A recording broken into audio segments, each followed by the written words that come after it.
जय जोहार। आपन देखा तो न्यूज प्लस 21। मैं हूं आपन के संग ललिता चक्रधारी। चलो शुरू करथन बिहिनिया के एक खबर। छत्तीसगढ़ इंग्लिश मीडियम स्कूलन में दाखिला बर जबरदस्त हो आवेदन के प्रक्रिया शुरू हुए 2 दिन ही हुए है और स्कूलन में कक्षा पहली बार सैकड़ों अर्जी पहुंचिस। छत्तीसगढ़ स्कूल स्टूडेंट बर बड़े खबर 15 अप्रैल ले स्कूल जाना अनिवार्य नहीं। लोक शिक्षण संचालय है जारी करिस आदेश। टीचर ला नहीं मिलिस रियायत। खाकीला मिलिस सम्मान। रायपुर के एएसपी राठौर संघ 6 ला मिलिस excellence in investigation award. DGP हदीस मेडल।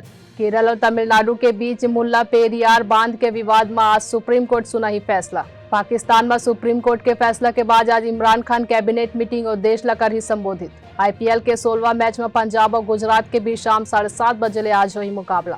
अयोध्या में प्रसिद्ध रामनवमी के मेला 10 अप्रैल हो ही शुरू। आईपीएल में एलएसडी के खिलाफ स्लो ओवर रेट पर दिल्ली कैपिटल लगाई जुर्माना।